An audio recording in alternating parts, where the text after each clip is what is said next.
बाप्पा घरात आल्यावर ना ती एक पॉझिटिव्ह एनर्जी देते. तर तुमच्यासाठी ती पॉझिटिव्ह एनर्जी काय आहे? माझ्यासाठी पॉझिटिव्ह एनर्जी म्हणजे बाप्पा इथे येतो, बाप्पा आशीर्वाद देतो आणि मला वर्षभर परत लोकांना आनंद देण्यासाठी एक नवी ऊर्जा देऊन जातो. नमस्कार, मी तेजल चौकेकर खोत लोकशाही मराठीमध्ये तुम्हा सगळ्यांचं मनापासून स्वागत करते.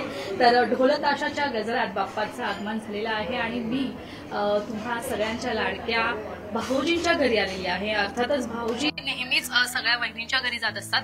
यावेळीस मला योग आलेला आहे की मी भाऊजींच्या घरी त्यांच्या गणपतीचं दर्शन तुमच्यासाठी घेऊन आलेली आहे. तुमच्या दोघांचंही लोकशाही मराठीमध्ये खूप खूप स्वागत. थँक्यू. धन्यवाद. आत्ताच म्हणाल्याप्रमाणे की भाऊजी सगळ्यांच्या घरी जातात. आज मी भाऊजींच्या घरी आलेली आहे आणि छान असा बाप्पा आहे. काय सांगाल बाप्पाची खासियत ह्या वर्षीची? कारण खूप सारे वर्ष तुमच्या घरी गणपती बसतोय. ह्या वर्षीचं काय वैशिष्ट्य आहे बाप्पाचं? बाप्पाचं वैशिष्ट्य मी म्हणायचं तर बाप्पा दरवर्षीप्रमाणे येतो, तो अत्यंत आनंदात येतो आणि बाप्पा यावा यासाठी आपण वर्षभर प्रार्थना करत असतो, त्याची वाट बघत असतो. आणि मग म्हणजे गेल्या वर्षी जसं आपण म्हटलं होतं की गणपती बाप्पा मोरया, पुढच्या वर्षी लवकर या, तर बाप्पा लवकर लवकर आलेले आहेत आणि लवकर लवकर येऊन सगळ्यांचं सगळं चांगलं करण्यासाठी, आशीर्वाद देण्यासाठी बाप्पा आलेले आहेत. त्यामुळे आता काय यंदा वैशिष्ट्य वेगळं आहे तर या सगळ्या माझ्या वहिनींनी वगैरे मिळून एक बाप्पासाठी एक छान काय तो वेगळा प्रकार केलाय तुम्ही? सुचित्रात सांगितलं. मंगेश घेऊन आलेला आहे, वेलचीचा असा हार केलेला आहे. वाव. हो. आणि मला स्वतःला वाटतं की आमच्या घरातली सगळी मुलं आहेत, म्हणजे सोहम, प्रार्थना, संकल्प, ही सगळी यंग जी जनरेशन आहे, आमच्या नंतरची पिढी, ती दरवर्षी बाप्पाला 1000 दुर्वा वाहतात. अच्छा. प्रत्येक इंडिव्हिज्युअल 1000 दुर्वा. सो तो आजपासून त्याची सुरुवात झालेली आहे. त्या 1000 दुर्वा आज प्रार्थनाने वाहिलेले आहे. हा गणपती बाप्पा जो आहे आमचा बांदेकरांचा गणपती बाप्पा आहे. सो आदेशचे चुलत भाऊ आहेत महेश बांदेकर, त्यांच्या घरी मुलुंडला हा बाप्पा बसतो. सो त्यामुळे सर्वात जास्ती जो होस्ट असतो त्याची सर्वात जास्ती जबाबदारी असते.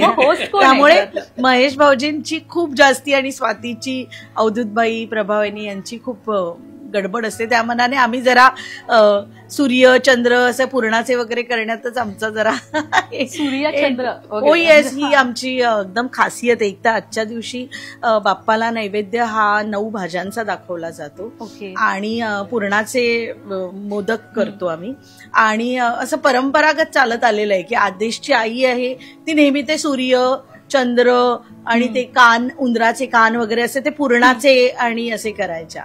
तर ती परंपरा आम्ही अजून सुरू ठेवली. त्यामुळे ते सूर्य चंद्राची वगैरे जबाबदारी आमची असते. नक्कीच. कुटुंब पूर्ण भरलेलं दिसतंय, छान वाटतंय. आताही इतकं छान कुटुंब आहे. काय मजा असते आरतीच्या वेळेस? किती एक्साइटमेंट असते? खरंच अत्यंत उत्साहाचं असं वातावरण असतं. आणि कसं आहे की आमच्याकडे सगळ्यांच्या सगळ्या आरत्या पाठ आहेत आणि त्यामुळे एकदा आरती सुरू झाली की आरती कधी थांबणार हे ठरत नाही. पण साधारणतः त्या उत्साहामध्ये प्रत्येक जण व्यवस्थित शब्दोच्चार करून ती आरती करतं.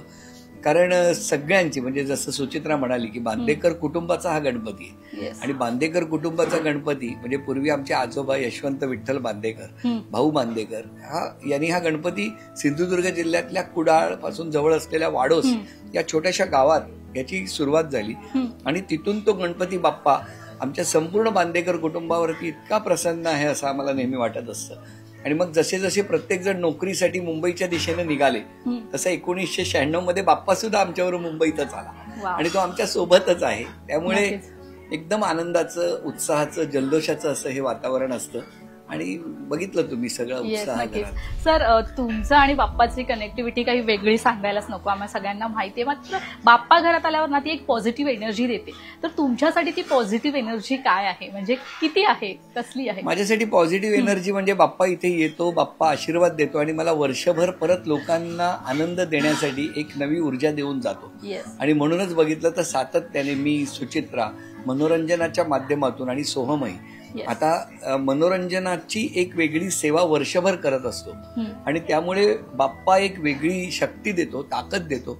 सगळ्यांचं सगळं चांगलं होऊ दे अशा पद्धतीची एक वेगळी ताकद देतो.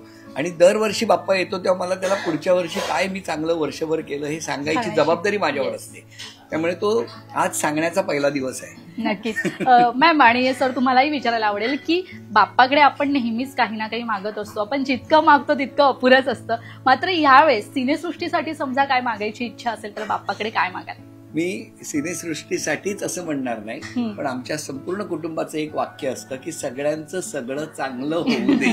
मग ते सगळ्या क्षेत्राला लागू झालं. सगळ्यांच्या घरात आनंद नांदला पाहिजे, सगळ्यांच्या घरात सुखाचे वैभवाचे असेच दिवस आले पाहिजे. त्यामुळे छान व्हायला पाहिजे, सगळं चांगलं व्हायला पाहिजे. आणि सिनेसृष्टीबद्दल तू म्हणशील तर माझा या वर्षीचाच बाई पण भारी देवा 80 करोड फिल्म होती ती. तर मला असं वाटतं की सगळ्या मराठी फिल्म्सनी 80, 100, 150 करोड एवढा बिझनेस करायला पाहिजे. एवढंच बाप्पाकडे मागणं आहे, जेणेकरून आपली जी चित्रपटसृष्टी आहे तिला अजून चांगली उभारी मिळेल. गणपती बाप्पा मोरया, मंगलमूर्ती मोरया, उंदीर उंदीर मामा मामा की की जय. Thank you so much. गणपती बाप्पा